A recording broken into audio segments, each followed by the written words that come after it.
Oi, não importa que dia é hoje, eu tô feliz porque eu tô com um fone novo, então esse vídeo, o áudio do vídeo tá sendo tirado do fone e tá tipo, caraca, muito bom porque eu tô falando muito baixo. E é isso. Será? Caraca, bom, tanto faz, né? Ai, que beleza. Vamos ver. Tá bom. Eu estava pensando, só. Bom, vou começar aqui o que eu queria dizer. Isso na verdade não é uma meditação, mas pode-se dizer que sim também. Mas não é uma meditação no termo, no sentido ideal dela, de que é uma coisa que eu parei um tempo para ruminar a palavra, né, um texto que eu tô, né, olhando e tal. Não é isso, não. É como é de costume desse perfil. Inclusive, esse vídeo não tem comprometimento nenhum com esse perfil, como eu já falei para as pessoas que vieram me perguntar sobre, que eu já não tenho mais nada com esse perfil porque, tipo, não tenho mais obrigação. Então, só larguei. Mas enfim. Eu não sei que texto tá aqui, eu abri qualquer lugar aqui na Bíblia porque eu ia falar de uma coisa, mas aí eu lembrei, não, eu tenho que falar disso. Por quê? É como eu disse, isso não é um registro de meditação, como é de costume dos outros vídeos, né? Na verdade, não era de meditação, né? Eram, no geral, coisas a partir de uma meditação, coisas que Deus tinha falado comigo. Mas enfim, aqui é uma parada que eu fiquei pensando e tal, durante o culto.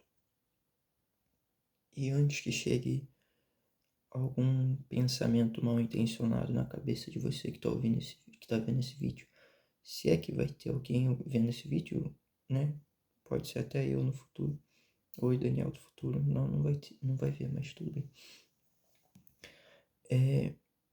Para você não pensar coisa estranha, a intenção desse vídeo não é falar mal do meu pastor, nem da minha igreja, não é ataque, né? Mas é mais uma parada, tipo, uma expressão minha, de meus sentimentos, do que qualquer outra coisa. E então, é isso, tipo, é porque sei lá, eu tava hoje no culto na igreja, ouvindo ouvindo a pregação, muito boa, inclusive. Muito legal a palavra, o texto que o pastor expôs, né? Salmo 24, foi muito bom, muito legal. Mas eu fiquei pensando sobre uma parada que ele falou, então eu não vou trazer a citação exata, perfeita, que eu faço o que eu quiser, e eu não tô afim de fazer isso. É, é, E aí, basicamente, eu fiquei, caraca, pô, isso tá muito errado, isso tá tão errado. Mas eu não consigo, tipo, pô, eu tenho que colocar isso pra fora, que eu não consigo falar isso pra ninguém, ninguém vai me entender, ninguém sabe que isso tá errado, ninguém sabe, tipo, ninguém daqui, ninguém no raio de 25 quilômetros ao meu redor sabe que isso tá errado, ninguém no raio de, sei lá, tantos quilômetros ao meu redor sabe que isso tá errado. Então não adianta. E se eu chegar pro pastor, ele é, vai ser uma parada chata eu chegar pra ele e falar isso que você falou tá errado, só isso. E, e aí, cara, ele nem vai concordar porque eu sei a linha teológica e, enfim, dito tudo isso, pô, 5 minutos já de vídeo quase. Acontece, é uma igreja batista, né, que eu congrego, e especialmente de linha reformada, como é de costume aqui no sul. É um ponto que eu acho positivo, particularmente, né, das igrejas aqui do sul, da Pioneira, Convenção Batista Pioneira. As batistas do sul são majoritariamente reformadas. Eu particularmente tenho essa preferência teológica, apesar de não me definir tão estritamente como tal. Como eu não gosto de dizer que eu sou um reformado e acabou as cinco. Esqueci como é que fala da tulipa. 5, tanto faz. Ai, que delícia. Eu não gosto de ser tão restrito assim na teologia, termo que inclusive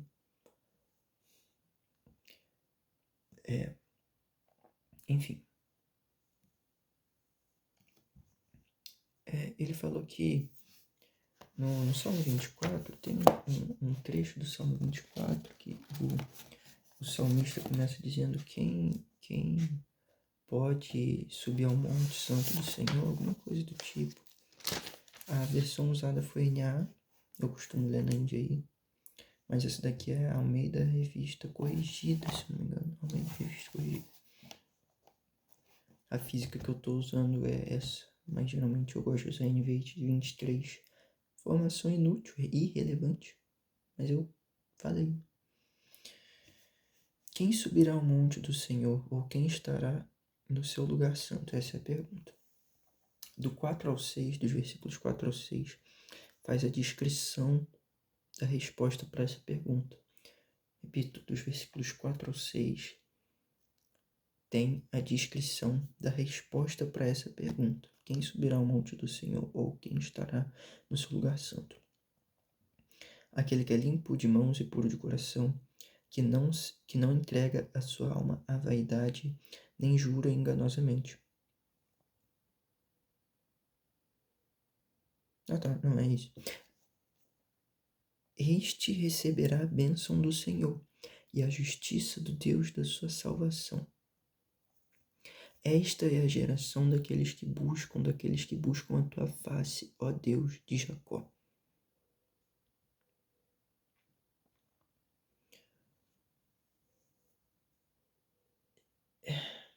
Eu vou me ater a este ponto aqui. O fato é que a teologia aqui, que nervoso. A ideia, vamos usar essa palavra, a ideia formalizada, verbalizada, exposta pelo pastor aqui, a descrição deste ser aqui é a descrição de Deus, que é o único que pode chegar nesse ponto aqui. Porque o que ele quis fazer? Ele quis enfatizar a insuficiência humana, que é uma das coisas que sustentam, né, a teologia, para poder alguém reconhecer Jesus como seu único e suficiente Salvador, né, como diz essa frase, tem que haver o reconhecimento da insuficiência humana, ponto. Dito isso, ele quis enfatizar esse ponto. Porém, o que eu quero dizer aqui é o seguinte: essa ideia da insuficiência humana, ela é indispensável, ela é dispensável num contexto onde o fulano, o ser humano, a pessoa, já é salva. Ela foi salva por Deus. Digamos que ela é um filho de Deus, ela é um servo do Senhor, é uma filha de Deus, é uma serva do Senhor, a pessoa, né? Então, ela é completamente dispensável. Não existe mais esse papo, cara, olha só esse gigante, definitivamente ninguém vai ver, mas tudo bem. Ela é infinitamente dispensável neste contexto. Por quê? Lá em 2 Pedro, eu poderia citar vários outros textos, né? Mas o que vem na minha cabeça é esse, porque é um dos poucos que eu ainda tenho gravado. Lá em 2 Pedro. Agora onde que tá? Lá em 2 Pedro, no capítulo 1, versículo. Ué, caramba, tava aqui já. Tá, no versículo 3 fala: como o seu divino poder nos deu tudo o que diz respeito à vida e piedade.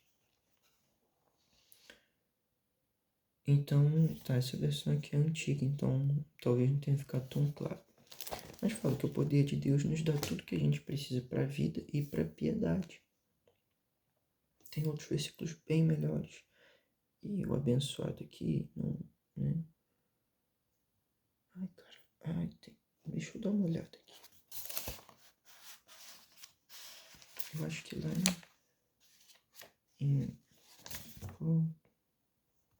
isso mesmo, 1 Coríntios 4 e 5. Paulo fala: sempre dou graças ao meu Deus por vós, pela graça de Deus que vos foi dada em Jesus Cristo, porque em tudo fostes enriquecidos nele. Que delícia de palavra! Em toda a palavra e em todo o conhecimento. Só até o 5. Então, em tudo fomos enriquecidos nele. Né? A graça de Deus é o que nos possibilita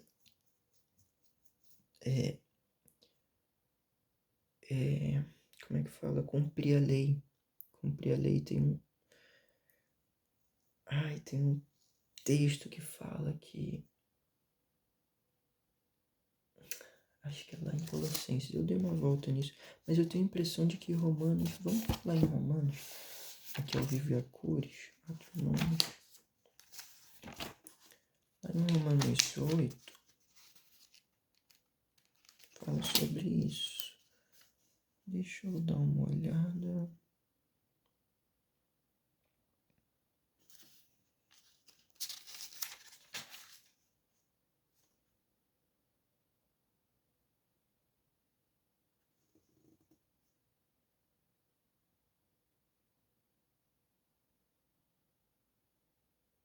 Aqui, ó, muito bom, Romanos 8 explica bem melhor.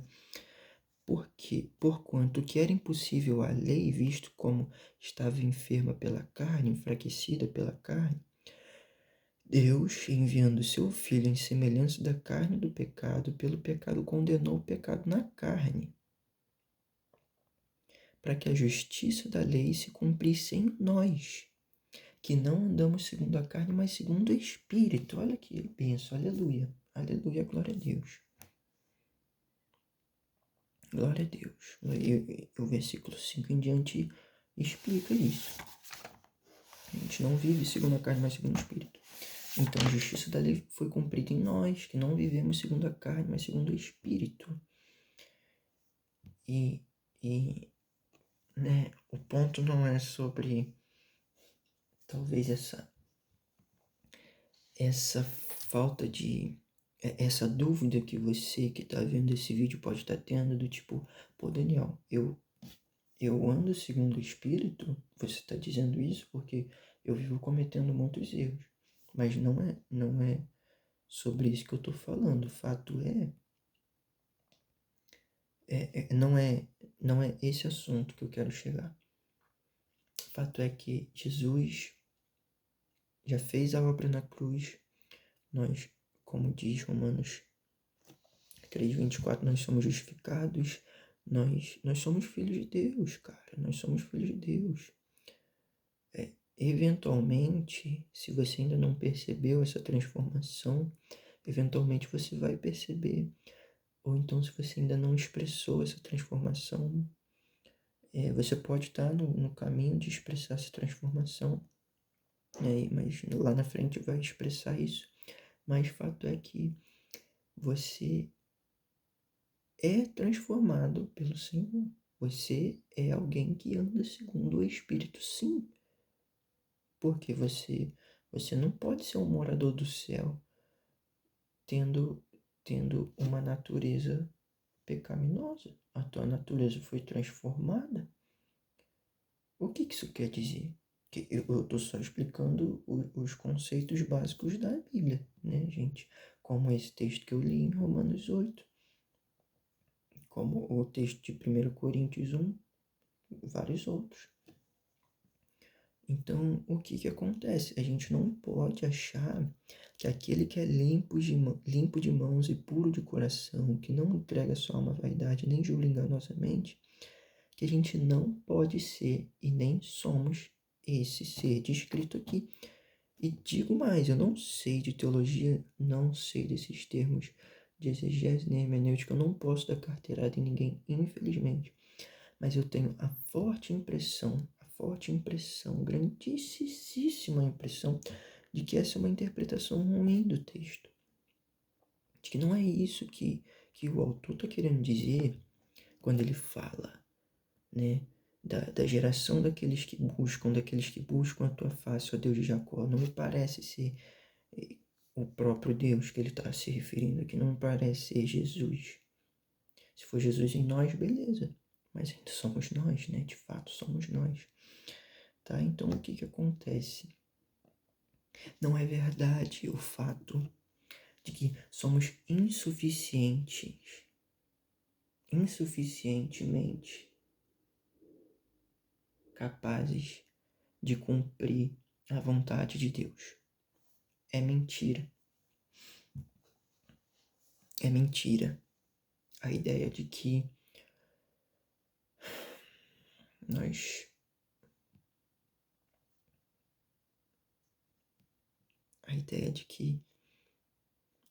somos insuficientes, tá?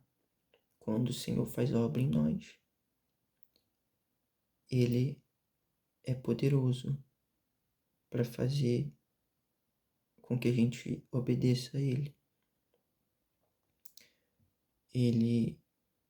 Ele deixa isso muito bem claro na palavra, de que é Ele que nos capacita, de que é Ele que nos dá poder e força e tudo mais que é necessário para a vida e piedade, ou seja, para cumprir a vontade dEle. O meu texto favorito da Bíblia, o meu trecho fala sobre... aí é literalmente, né, porque é um profeta falando de Deus, dizendo para o seu povo que Ele os daria um coração novo, que Ele lhes daria um espírito novo que o faria obedecê-lo, inclinaria os seus corações para Ele. Então, acho que não tem nada mais claro do que isso. É literalmente Deus. Né? Então, o que acontece quando a gente fala que nós somos insuficientes? Eu queria escrever isso num quadro lá na frente, né? Fiquei me imaginando fazendo isso, escrever num quadro assim. Insuficiência humana, que foi o termo usado na palavra, na pregação, lá no sermão. Esse insuficiência humana, eu fiquei com vontade de escrever depois, assim, um dia. Insuficiência humana, no nosso contexto, é claro. Insuficiência humana igual a insuficiência divina. Porque se a gente acha que nós somos insuficientes, que nós somos incapazes de obedecer a Deus, de buscar a face de Deus, então Deus é um bocó. Deus não tem poder. Deus é um incapaz. Não é assim que fala nessa palavra. Deus é um fracasso. Então, se a gente assume que somos insuficientemente capazes de obedecer a Deus, a gente assume que Deus é insuficientemente capaz de nos fazer obedecer, de nos fazer obedecê-lo. Se nós nos considerarmos incapazes de buscar a face do Senhor, de obedecer aos mandamentos dele, que, pasmem, curiosamente, num texto na Bíblia, esse livro que a gente lê, que o povo tanto gosta de pregar na igreja, né? É a Bíblia, lá tem um pedaço que fala que os mandamentos nem são pesados. Então, né? Olha só que curioso. Se a gente assume isso, a gente está dizendo que Deus é um incapaz, é um incompetente, né? Ai, que delícia. Obrigado, sim. Se a gente diz que nós somos insuficientes, a gente chama Deus de incompetente. Porque o papel dele é nos dar graça para fazer a vontade dele, para obedecer, porque ele sabe das nossas fraquezas, enquanto escravos do pecado. Mas ele nos liberta, ele nos tira de toda a escravidão. Como assim? Como assim, Senhor? Eu sou livre, mas eu não consigo te obedecer. Como assim? Eu sou livre, mas eu não consigo parar de pecar. Ou você tem poder para me fazer te obedecer, ou não. Só tem isso, só tem essas duas possibilidades. Ou Deus é alguém que primeiro de tudo, né, gente? É isso que está bem explícito na palavra. Deus nos dá poder para obedecê-lo. Simples, isso está muito claro em vários textos na Bíblia. Vários textos. Então, ou ele é um mentiroso, né? Tem essa alternativa também, porque isso está na palavra, está na Bíblia. Então, se isso aqui é a palavra de Deus e Deus não faz o que ele fala, então ele é um mentiroso, né? Ou então ele é também um incompetente, né? Se isso for verdade, se a insuficiência humana é de fato real, Deus é um incompetente. Tá esquecendo o mérito do que está escrito na Bíblia para a gente não se envolver na questão da fé, que vai ter provavelmente gente com problema de fé. E o ponto não é disso simplesmente. Eu tô indo para uma questão de lógica. Logicamente, Deus que se diz dono de tudo e onipotente, né? Ele é o mais poderoso que tudo, né? O cara fez tudo. Então, como que ele não vai ter poder para me fazer tomar uma atitude, para me fazer pensar uma parada nova, tá ligado? Como que ele não vai ter poder para me fazer obedecê-lo? Ele simplesmente manda eu fazer tal coisa. Eu sozinho, honestamente não, naturalmente, não consigo. E aí ele chega e me dá poder para tal e me faz obedecê-lo, né? E aí é uma coisa interessante que a gente se acostumou com aquela ideia rasa e pobre, com todo respeito, que eu tô só querendo jogar minha raiva, mas nem tô tanta raiva você tem meio agora. Tudo bem. Mas é uma ideia pobre, a ideia de que Deus, ele olha para nós com Jesus na nossa frente, porque ele não conseguiria olhar para nós. É uma ideia pobre e rasa porque ela ainda está muito superficial. É um discurso de quem está evangelizando. Essa postura de ideia, essa, essa, essa ideia é uma ideia evangelística. Tá bom? Então, para nós que já somos crentes teoricamente maduros, isso é uma definição muito difícil de fazer, mas, né? Enfim, a gente não pode pensar isso de Deus. A gente não pode pensar que nessa altura do campeonato a gente quer co-herdeiro com Jesus, co-herdeiro. Se a gente ler a Bíblia lá de novo em Romanos 8, não pode. A gente vai ser como o rei e a rainha lá no céu. Vamos governar. Como que a gente vai ser visto por Deus só com Jesus na nossa frente? Entende? Como é que pode? Né? Como é que pode? Esse vídeo não vai nem conseguir ser o parto de tanto tempo, mas tudo bem. Mas entende, não pode, não pode. O Senhor, ou Ele transformou a nossa natureza, e aí Ele olha pra gente sem precisar de um filtro, sem precisar de alguma outra coisa, porque a gente é filho dele. Né? Ai, será que a gente é filho dele? Isso está escrito na Bíblia, por acaso? É, ou né, a gente vai viver achando que o pecado pode nos dominar e o pecado nos domina. E aí aquela música tão legal do Diante do Trono é uma baita mentira, né? A gente não pode dizer que é livre para amar a Deus, viver vitorioso como um filho de Deus. A gente não é livre para celebrar que o pecado não pode mais nos dominar. Uma música boa. Isso é mentira, né? Nessa ideia, isso é uma mentira. Desde quando isso é mentira? Desde quando você aí, colega, amigo? Aí eu tô viajando já, né? Eu queria deixar isso muito claro. Pô, tem gente que pensa isso com todo o coração. Muito, muito profundamente mesmo. Digo isso porque eu pensei isso por muito tempo. Precisei ir pra Jocum, precisei sair, ir pra casa e...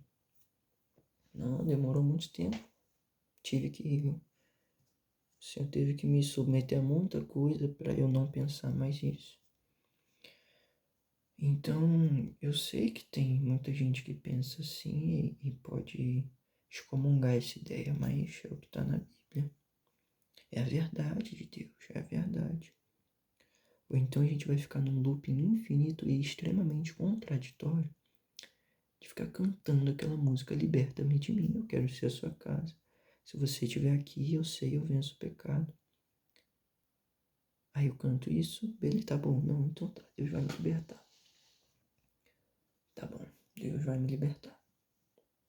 Tá bom, Deus, então liberta-me de mim, eu quero ser a sua casa, tá. Mas Deus vai me libertar mesmo? Por que ele não me libertou? Não, não, tá, não.